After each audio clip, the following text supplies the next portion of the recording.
Hey guys, welcome back to my channel. So ಇವತ್ತು ನಾವು ಮಾತಾಡ್ತಾ ಇರುವಂಥದ್ದು ಒಂದು ಥ್ರಿಲ್ಲಿಂಗ್ ಕತೆ. ಸೊ ಸಾಕಷ್ಟು ದಿನಗಳಾಗಿತ್ತು ಈ ಥರ ಥ್ರಿಲ್ಲಿಂಗ್ ಕತೆನ ತೊಗೊಂಬಂದು. ಸೊ ಇವತ್ತು ಡೆಲ್ಲಿಯ ಒಂದು ಥ್ರಿಲ್ಲಿಂಗ್ ಕತೆನ ಮಾತಾಡ್ತಾ ಇದ್ದೀನಿ. ಸೊ ಸಿಕ್ಕಾಪಟ್ಟೆ ಸಸ್ಪೆನ್ಸ್ ಥ್ರಿಲ್ಲಿಂಗ್ ಕತೆ ಆಗಿದೆ ಇದು, ಮತ್ತು ಇದು ರಿಯಲ್ ಲೈಫ್ ಸ್ಟೋರಿ ಕೂಡ ಹೌದು. ಸೊ ಇವತ್ತು ಅದರ ಸಂಪೂರ್ಣ ಡೀಟೇಲ್ ಆಗಿ ಆ ಒಂದು ಕತೆನ ತಿಳ್ಕೊಳ್ಳೋಣ. ಸೊ ತಡ ಮಾಡಲಿಲ್ಲ, ಈ ವಿಡಿಯೋನ ಶುರು ಮಾಡೋದನ್ನಿ. ಸೊ ಇವಾಗ ಕತೆಗೆ ಬರೋಣ. ಸೊ ಕಥೆಯಲ್ಲಿ ಬರುವಂಥ ಒಂದು ಮೇನ್ ಸ್ಥಳ ಬಂದು ಮೆಹರೌಲಿ ಅಂತ. ಸೊ ಇದು ಸೌತ್ ಡೆಲ್ಲಿಯ ಒಂದಿಷ್ಟು ಮೇನ್ ಸ್ಥಳಗಳಲ್ಲಿ ಒಂದು ಇದು ಕೂಡ ಹೌದು. ಮತ್ತು ಈ ಸ್ಥಳದ ಸುತ್ತಮುತ್ತ ನೋಡೋದಾದರೆ ಒಂದು ಸ್ವಲ್ಪ ಫಾರೆಸ್ಟ್ ಏರಿಯಾ ಥರ, ಸೊ ಆ ಥರ ಇರುವಂಥ ಒಂದು ಪ್ಲೇಸ್ ಇದು. ಸೊ ಅಷ್ಟಾಗಿ ಏನು ಬೇರೆ ಈ ಥರ ಕ್ರೈಮ್ ಸುದ್ದಿಗಳಿಗೆಲ್ಲ ಅದೇನೋ ತುಂಬ ಪಾಪ್ಯುಲರ್ ಆಗಿರಲಿಲ್ಲ. ಬಟ್ 2022 ಆದಾಗಿಂದನೂ, ಆ ಒಂದು ವರ್ಷದಿಂದನೂ ಈ ಒಂದು ಸ್ಥಳ ಅಂದರೆ ಒಂದು ಸ್ವಲ್ಪ ಜನ ಹೆದರೋದೇ ಜಾಸ್ತಿ. ಯಾಕೆಂದರೆ ಆ ಸ್ಥಳಕ್ಕೆ ಹೋದ ತಕ್ಷಣ ಈ ಒಂದು ಘಟನೆ ಅವರಿಗೆ ನೆನಪಾಗುತ್ತೆ. ಸೊ ಇವಾಗ ಕಥೆಯಲ್ಲಿ ಇರುವಂಥ ಮೇನ್ ಕ್ಯಾರೆಕ್ಟರ್ಸ್ ಬಗ್ಗೆ ಮಾತಾಡೋಣ. ಸೊ ಮೊದಲನೇದಾಗಿ ತುಂಬಾ ಮೇನ್ ಕ್ಯಾರೆಕ್ಟರ್ ಇರುವಂಥದ್ದು ಶ್ರದ್ಧಾ ವಾಲ್ಕರ್ ಅಂತ. ಸೊ ಇವ್ರಿಗೆ 27 ವರ್ಷ. ಇವರು ಮೂಲತಃ ಸ್ಥಳ ನೋಡೋದಾದರೆ ಅವರು ಪಲ್ಗರ್ ಮಹಾರಾಷ್ಟ್ರದಿಂದ ಇವರು ಇದ್ದಿದ್ದು. ಸೊ 27 ವರ್ಷದವರು ಆಗಿದ್ದರು. ಸೊ ತುಂಬಾ ಇಂಡಿಪೆಂಡೆಂಟ್ ವುಮೆನ್ ಅಂತ ಹೇಳ್ಬೋದು. ತುಂಬ ಸ್ಮಾರ್ಟ್, ಆಂಬಿಷಿಯಸ್, ಇಂಡಿಪೆಂಡೆಂಟ್ ವುಮೆನ್ನಾಗಿ ಅವರು ಬಂದಿದ್ದರು.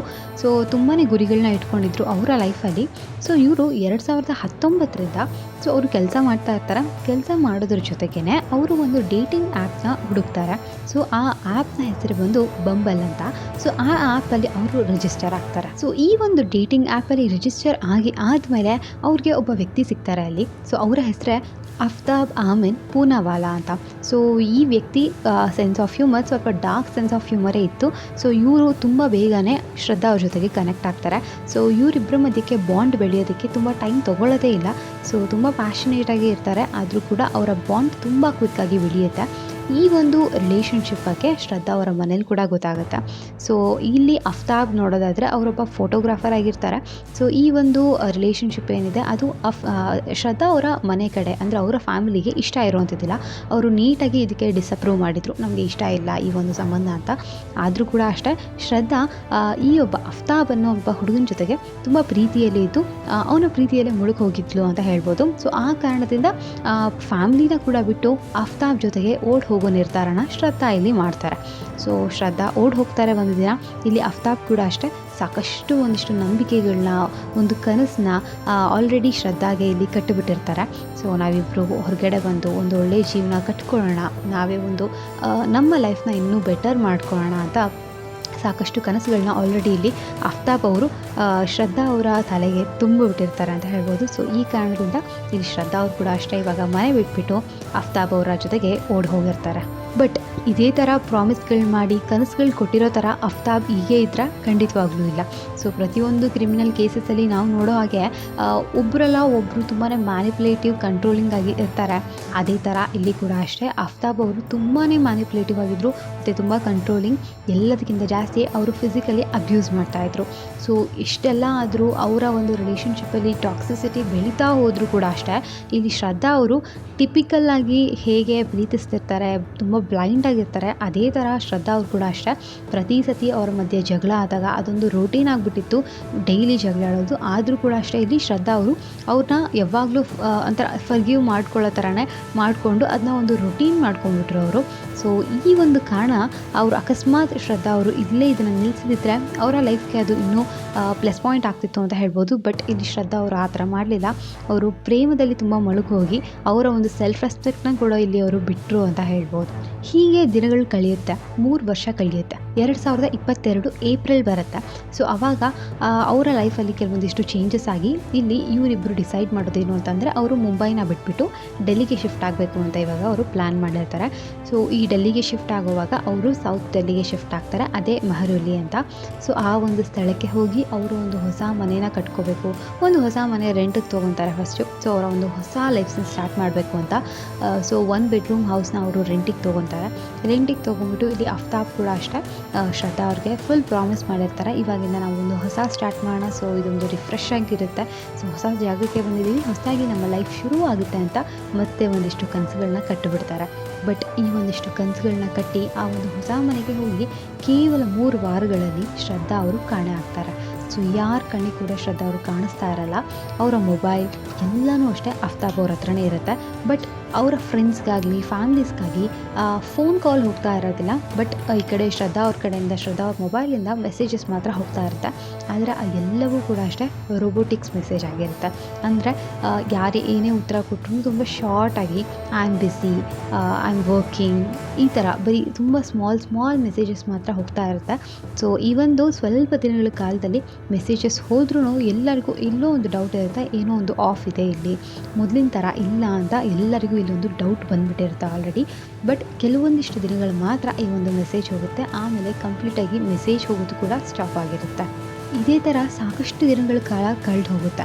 ಇಲ್ಲಿ ಶ್ರದ್ಧಾ ಅವರ ತಂದೆ ತಾಯಿ ಅವ್ರ ಫ್ಯಾಮ್ಲಿ ಕೂಡ ಅಷ್ಟೇ ಕಾಲ್ ಮಾಡ್ತಾನೆ ಇರ್ತಾರೆ. ಯಾಕೆ ಅಂತಂದರೆ ಫ್ರೆಂಡ್ಸ್ ಜೊತೆಗಾಗಲಿ ಅಟ್ಲೀಸ್ಟ್ ಒಂದೊಂದು ಮೆಸೇಜಸ್ ಹೋಗ್ತಾಯಿತ್ತು, ಬಟ್ ಫ್ಯಾಮ್ಲಿಗಂತೂ ಯಾವ ಕಾಲೇ ಹೋಗ್ತಾ ಇರಲಿಲ್ಲ.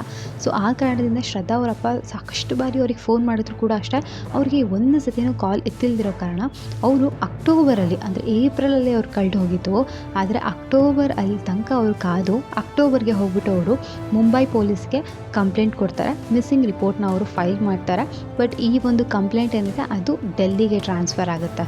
ಸೊ ಯಾವಾಗ ಈ ಒಂದು ನ್ಯೂಸ್ ಪೊಲೀಸ್ಗೆ ತಲುಪುತ್ತೆ, ಅದು ಡೆಲ್ಲಿ ಪೊಲೀಸೆಲ್ಲ ಇಲ್ಲಿ ಇನ್ವೆಸ್ಟಿಗೇಷನ್ ಸ್ಟಾರ್ಟ್ ಮಾಡ್ತಾರೆ. ಸೊ ಈ ಇನ್ವೆಸ್ಟಿಗೇಷನ್ ಸ್ಟಾರ್ಟ್ ಆದಮೇಲೆ ಅವರು ಫಸ್ಟ್ ಹುಡ್ಕೋದೆ ಅಫ್ತಾಬ್ನ. ಸೊ ಅಫ್ತಾಬ್ನ ಹುಡುಕಿ ಅವನ ಫ್ಲ್ಯಾಟ್ಗೆ ಹೋಗಿ ಚೆಕ್ ಮಾಡಿದಾಗ ಅವ್ನು ಫುಲ್ ಕಾಮ್ ಆ್ಯಂಡ್ ಕಂಪೋಸ್ಡ್ ಆಗಿರ್ತಾರೆ, ನನಗೇನು ಸಂಬಂಧನೇ ಇಲ್ಲ ಅನ್ನೋ ಥರ. ಇಲ್ಲಿ ಅಫ್ತಾಬ್ ಒಂಚೂರು ಕೂಡ ನರ್ವಸ್ನೆಸ್ ತೋರಿಸ್ಲಿಲ್ದಂಗೆ ಇರ್ತಾರೆ. ಸೊ ಪೊಲೀಸ್ ಎಲ್ಲ ಕ್ವೆಶನ್ ಮಾಡ್ತಾ ಕೂಡ ಅಷ್ಟೇ, ಸೊ ನಂಗೆ ಗೊತ್ತಿಲ್ಲ ಅವಳೆಲ್ಲಿ ಹೋಗಿದ್ದಾಳೆ ಅಂತ, ಸಾಕಷ್ಟು ದಿನಗಳಾಯಿತು, ನಾವು ಇಬ್ಬರು ಜಗಳ ಆಡಿದ್ವಿ, ಆ ಜಗಳ ಆದಮೇಲೆ ಅವಳು ಮನೆ ಬಿಟ್ಟು ಹೋದ್ಲು, ಸೊ ನನಗಿವಾಗ ಅವಳ ಜೊತೆಗೆ ಯಾವುದೇ ಟಚ್ ಇಲ್ಲ, ಮೋಸ್ಟ್ಲಿ ಅವಳು ಬ್ಯಾಂಗ್ಳೂರಲ್ಲಿ ಇರ್ಬೋದು ಅಂತ ಇಲ್ಲಿ ಅಫ್ತಾಬ್ ಒಂದು ಸ್ಟೇಟ್ಮೆಂಟ್ ಕೊಡ್ತಾನೆ. ಬಟ್ ಈ ಒಂದು ಸ್ಟೇಟ್ಮೆಂಟಿಂದ ಪೊಲೀಸ್ ಮಾತ್ರ ಕನ್ವಿನ್ಸ್ ಆಗಿರೋದಿಲ್ಲ. ಯಾಕೆ ಅಂತಂದರೆ ಅವ್ರಿಗೆ ಸಾಕಷ್ಟು ಡೌಟ್ ಬರ್ತಾ ಇರುತ್ತೆ ಅವನ ಮೇಲೆ.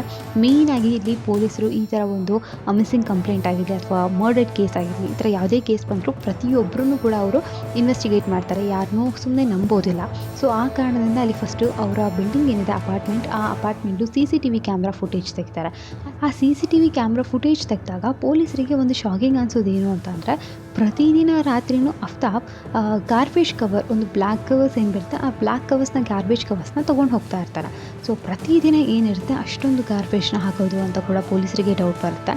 ಆಮೇಲೆ ಅವರು ಅವನ ಮೊಬೈಲಲ್ಲಿ ಎಲ್ಲನೂ ಟ್ರೇಸ್ ಮಾಡ್ತಾ ಇರುವಾಗ ಅವನ ಸರ್ಚ್ ಹಿಸ್ಟ್ರಿ ಏನು ಗೂಗಲ್ ಸರ್ಚ್ ಹಿಸ್ಟ್ರಿ ಇರುತ್ತೆ, ಸೊ ಆ ಗೂಗಲ್ ಸರ್ಚ್ ಹಿಸ್ಟ್ರಿ ಕೂಡ ಅಷ್ಟೇ ಅವರು ನೋಡಿದಾಗ ಕೆಲವೊಂದಿಷ್ಟು ಸರ್ಚ್ ಅವನೇನು ಮಾಡಿರ್ತಾನೆ, ಸೊ ಅದೆಲ್ಲ ಪೊಲೀಸರಿಗೆ ಸ್ವಲ್ಪ ಸಸ್ಪಿಷಿಯಸ್ ಅನಿಸುತ್ತೆ.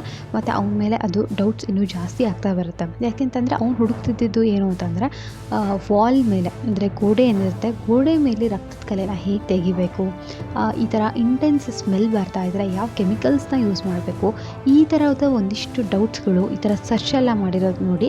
ಸೊ ಪೊಲೀಸರಿಗೆ ಎಲ್ಲೋ ಒಂದು ಕಡೆ ಅಫ್ತಾಬ್ದೇ ಏನೋ ಕೆಲಸ ಇದೆ ಅಂತ ಅವರಿಗೆ ಡೌಟ್ ಬರುತ್ತೆ.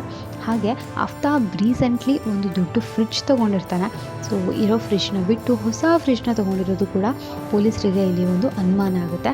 ಬಟ್ ಪೊಲೀಸ್ ಇಲ್ಲಿ ಬಿಡಲಿಲ್ಲ, ಅಫ್ತಾಬ್ನ ಕಸ್ಟಡಿಗೆ ತೊಗೊತಾರೆ. 12 ಗಂಟೆಗಳ ಕಾಲ ಅವರು ಅವನ ಹತ್ರ ಕುತ್ಕೊಂಡು ಎಲ್ಲ ಚರ್ಚೆ ಮಾಡಿ ಅವನಿಗೆ ಹೊಡೆದು ಬಡ್ದು ಇಷ್ಟು ಮಾಡಿದ್ರು ಅವನು ಬಾಯಿ ಬಿಡ್ತಿರೋದಿಲ್ಲ. 12 ಗಂಟೆ ಆದಮೇಲೆ, ಅಂದರೆ 12 ಅವರ್ಸ್ ಅವ್ರು ಮಾಡೋದು. ಸೊ 12 ಅವರ್ಸ್ ಆದಮೇಲೆ ಅವನು ಸತ್ಯನ ಬಾಯ್ಬಿಡ್ತಾನೆ. ಸೊ ಆವಾಗ ಏನೇನೆಲ್ಲ ಆಯಿತು ಅಂತ ಹೇಳೋದಕ್ಕೆ ಶುರು ಮಾಡೋದು.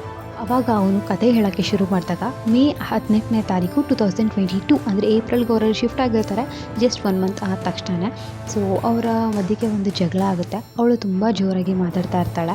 ಸೊ ಆ ಕಾರಣದಿಂದ ಇಲ್ಲಿ ಅಫ್ತಾಬ್ಗೆ ಅದನ್ನ ತಡ್ಕೊಳ್ಳೋಕ್ಕಾಗೋದಿಲ್ಲ. ಆ ಒಂದು ಡಾಮಿನೇಟಿಂಗ್ ನೇಚರ್ ಅವನಲ್ಲಿ ಏನಿತ್ತು, ಸೊ ಅದು ತುಂಬಾ ಅಗ್ರೆಸಿವ್ ಆಗಿ ಅವನು ಅವಳ ಕುತ್ತಿಗೆನ ಹಿಸ್ಕೋಕ್ಕೆ ಶುರು ಮಾಡ್ತಾನೆ. ಸೊ ಅಂಟಿಲ್ ಅವಳ ಒಂದು ಉಸಿರಾಟ ನಿಲ್ಲೋ ತನಕನೂ ಅವನು ತುಂಬ ಹಾರ್ಡಾಗಿ ಕುತ್ತಿಗೆನ ಹಿಸ್ಕಿರ್ತಾನೆ. ಆ ಥರ ಹಿಸ್ಕಾದ್ಮೇಲೆ ಅವಳು ಸತ್ತು ಹೋಗ್ತಾಳೆ. ಸತ್ತು ಹೋದ್ಮೇಲೆ ಅವನು ಆ ಬಾಡಿನ ಮನೆಯಲ್ಲೇ ಇಟ್ಟಿರ್ತಾನೆ, ಅವನು ಏನೂ ಮಾಡಿರೋದಿಲ್ಲ ಫಸ್ಟು. ಸೊ ಅದಾದಮೇಲೂ ಅಷ್ಟೇ ಅವತ್ತಿನ ದಿನಾನೇ ಅವನು ನೆಟ್ಫ್ಲಿಕ್ಸಲ್ಲಿ ಮೂವಿ ನೋಡಿಕೊಂಡು ಫುಡ್ ಆರ್ಡರ್ ಮಾಡಿ ಆರಾಮಾಗಿ ತಿಂದಿರ್ತಾನೆ. 2 ದಿನಗಳ ಕಾಲ ಆ ಬಾಡಿ ಹಾಗೇ ಇರುತ್ತೆ. ಅದಾದಮೇಲೆ ಕೆಲವೊಂದಿಷ್ಟು ಪ್ಲಾಸ್ಟಿಕ್ಸು, ಪರ್ಫ್ಯೂಮ್ಸು, ರೂಮ್ ಫ್ರೆಶ್ನರ್ಸು, ಈ ಥರ ಸಾಕಷ್ಟು ವಸ್ತುಗಳನ್ನ ತೊಗೊಂಬಂದು ಒಂದು ದೊಡ್ಡ ನೈಫ್ ತೊಗೊಂಬಂದಿರ್ತಾನೆ. ಆ ನೈಫಿಂದ ಆ ಬಾಡಿಯಿಂದ ಅದು 35 ಪೀಸಸ್ ಆಗಿ ಕಟ್ ಆಗಿರುತ್ತೆ. ಕಟ್ ಮಾಡ್ತಾನೆ ಅಂದರೆ ಕುತ್ಕೊಂಡು. ಸೊ ಆ ಥರ ಕಟ್ ಮಾಡಿ ಆ 35 ಪೀಸಸ್ನೂ ಕೂಡ ಅಷ್ಟೇ ಫ್ರಿಜ್ಜಲ್ಲಿ ಇಟ್ಟಿರ್ತಾರೆ ಅಂತ. ಯಾಕೆಂದರೆ ಅದು ಯಾವುದೇ ಥರ ಸ್ಮೆಲ್ ಬರಬಾರ್ದು, ಇಲ್ಲ ಪಕ್ಕದವ್ರಿಗೆ ಯಾರಿಗಾದ್ರೂ ಗೊತ್ತಾದರೆ ಕಂಪ್ಲೇಂಟ್ ಆಗುವಂಥ ಕೇಸಸ್ ಇರುತ್ತೆ ಅಂತ.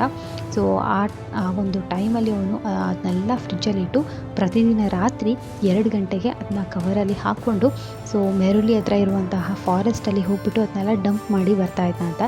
ಸೊ ಈ ಕಾರಣದಿಂದ 18 ರಾತ್ರಿ ಅವನು ತಿರುಗಿದ್ದಾನೆ ಈ ಥರ ನೈಟ್ ಎಲ್ಲನೂ ಅದನ್ನ ವ್ಯಾನಿಷ್ ಮಾಡಿ ಅಲ್ಲಿ ಹಾಕಿ ಬರೋದಕ್ಕೆ. ಸೊ ಈ ಒಂದು ಟೈಮಲ್ಲಿ ಕೂಡ ಅಷ್ಟೇ ಅವನು ಒಂದು ಡೇಟಿಂಗ್ ಆ್ಯಪ್ ಏನಿದೆ ಆ ಆ್ಯಪಲ್ಲಿ ಇನ್ನೊಂದು ಹುಡುಗಿನ ಡೇಟ್ ಮಾಡ್ತಾ ಇರ್ತಾನಂತೆ. ಇದನ್ನೆಲ್ಲನೂ ಅವನು ಬಾಯಿ ಬಿಡ್ತಾನೆ. ಇದಾದಮೇಲೆ ಕೂಡ ಅಷ್ಟೇ ಪೊಲೀಸ್ ಆಫೀಸರ್ಸ್ ಆ ಫಾರೆಸ್ಟಲ್ಲಿ ಹೋಗ್ಬಿಟ್ಟು ಅವ್ರಿಗೆ ಎಷ್ಟಾಗುತ್ತೆ ಅಷ್ಟು ಬೋನ್ಸ್ನೆಲ್ಲ ತೆಗೆದು ಅವರು ಚೆಕ್ ಮಾಡಿದಾಗ ಅದು ಶ್ರದ್ಧಾದೇ ಅಂತ ಅವ್ರಿಗೆ ಕನ್ಫರ್ಮ್ ಆಗುತ್ತೆ. ಸೊ ಇಲ್ಲಿ ಮಾತ್ರ ಅವ್ನಿಗೆ ಗಿಲ್ಟ್ ಫೀಲಿಂಗ್ ಕಾಡ್ತಾನೆ ಇರೋದಿಲ್ಲ. ಇಷ್ಟು ಆದ್ರೂ ಅವ್ನು ಮಾಡ್ತಿರೋದೇ ಕರೆಕ್ಟ್ ಅನ್ನೋ ಥರ ಇರುತ್ತೆ. ಇದೆಲ್ಲ ಆದಮೇಲೆ ಪೊಲೀಸರು ಅವ್ರನ್ನ ಕಸ್ಟಡಿಗೆ ತೊಗೊತಾರೆ. ಬಟ್ ನಮ್ಮ ಒಂದು ಕಂಟ್ರಿ ಹೇಗಿದೆ ಅಂತಂದರೆ 2022ರಲ್ಲಿ ನಡೆದಿರುವಂಥ ಕೇಸ್ ಇದು. ಇವಾಗ ಆಲ್ರೆಡಿ 2025 ಆಗಿದೆ. ಆದರೆ ಇನ್ನೂ ಅದಕ್ಕೆ ಏನು ಪರ್ಟಿಕ್ಯುಲರ್ ಆಗಿ ನ್ಯಾಯ ಸಿಕ್ಕಿಲ್ಲ. ಇನ್ನೂ ಕೂಡ ಅಫ್ತಾಬ್ ಹಾಗೇ ಇದ್ದಾನೆ, ಅವ್ರ ಕಸ್ಟಡಿಲೇ ಇಟ್ಟಿದ್ದಾರೆ. ಇನ್ನೂ ಅದ್ರ ಮೇಲೆ ಕೇಸಸ್ ಹೋಗ್ತಾನೇ ಇದೆ. ಶ್ರದ್ಧಾ ಅವರ ತಂದೆ ತಾಯಿಗೆ ಅವ್ರು ಹೇಗಾದರೂ ಮಾಡಿ ಅವ್ನಿಗೂ ಕೂಡ ಶಿಕ್ಷೆ ಆಗಬೇಕು ಅಂತ ಕಾಯ್ತಾನೆ ಇದ್ದಾರೆ. ಆದರೆ ನಮ್ಮ ಒಂದು ಇಂಡಿಯನ್ ಸಿಸ್ಟಮ್ ಪ್ರಕಾರ ಇನ್ನೂ ಅದಕ್ಕೆ ನ್ಯಾಯನೇ ಸಿಕ್ಕಿಲ್ಲ ಅಂತ ಹೇಳ್ಬೋದು. ಸೊ ಶ್ರದ್ಧಾ ಒಂದು ಸ್ಟೋರಿ ಏನಿದೆ ಅದು ಪ್ರತಿಯೊಬ್ಬರಿಗೂ ಒಂದು ಮಿರರ್ ಆಗಿ ರಿಫ್ಲೆಕ್ಟ್ ಆಗಬೇಕು.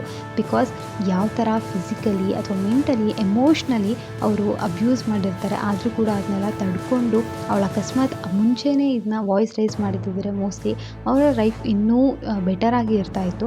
ಬಟ್ ಆ ಕೆಲಸನ ಶ್ರದ್ಧಾ ಇಲ್ಲಿ ಮಾಡಲಿಲ್ಲ. ಸೊ ಈ ಒಂದು ಸ್ಟೋರಿಯಿಂದ ನಾವು ಕಲಿಬೇಕಾಗಿರೋದು ಖಂಡಿತವಾಗ್ಲೂ ಸೆಲ್ಫ್ ರೆಸ್ಪೆಕ್ಟ್ ಅನ್ನೋದು ತುಂಬ ಇಂಪಾರ್ಟೆಂಟ್ ಆಗಿರುತ್ತೆ. ಸೊ ಈ ಥರ ಯಾವುದೇ ಒಂದು ಕೇಸಲ್ಲಿ ಕಂಡು ಬಂದಾಗ ಸೊ ಡೆಫಿನೆಟ್ಲಿ ನಾವು ಇದಕ್ಕೆಲ್ಲ ತುಂಬ ಕಂಪ್ರೆಸ್ ಆಗಿ ಕುತ್ಕೋಬಾರ್ದು, ಇದು ನಿಂತ್ಕೊಂಡು ವಾಯ್ಸ್ ರೈಸ್ ಮಾಡಬೇಕು ಅನ್ನೋದನ್ನ ಈ ಒಂದು ಸ್ಟೋರಿ ಮೂಲಕ ತಿಳ್ಕೊಬೋದು. ಸೊ ಇದರ ಇನ್ವೆಸ್ಟಿಗೇಷನ್ ನಡೆದಿದೆ, ಬಟ್ ಈ ಒಂದು ಕೇಸ್ ಇನ್ನೂ ನಡೀತಾ ಇದೆ ಕೋರ್ಟಲ್ಲಿ. ಸೊ ನೋಡೋಣ ಇವತ್ತು ನ್ಯಾಯ ಸಿಗುತ್ತೆ ಅಂತ. ಸೊ ಇದಾಗಿತ್ತು ಇವತ್ತಿನ ಸ್ಟೋರಿ. ಹೋಪ್ ನಿಮ್ಮೆಲ್ಲರಿಗೂ ಈ ಒಂದು ಸ್ಟೋರಿ ಇಷ್ಟ ಆಗಿದೆ ಅಂತ. ಸೊ ನಿಮ್ಗೇನು ಅನಿಸುತ್ತೆ ಈ ಒಂದು ಸ್ಟೋರಿ ಮೇಲೆ ಅಂತ ಕಮೆಂಟ್ ಸೆಕ್ಷನಲ್ಲಿ ತಿಳಿಸಿ. ಸೊ ನೆಕ್ಸ್ಟ್ ಯಾವ ಥರ ವೀಡಿಯೋಸ್ ಮಾಡಬೇಕು ಅಂತ ಕೂಡ ನೀವು ತಿಳಿಸ್ಬೋದು. ಸೊ ಮತ್ತೊಂದು ವೀಡಿಯೋದಲ್ಲಿ ಸಿಗ್ತೀನಿ. ಅಂಟಿಲ್ ದೆನ್ ಟೇಕ್ ಕೇರ್, ಬಾಯ್.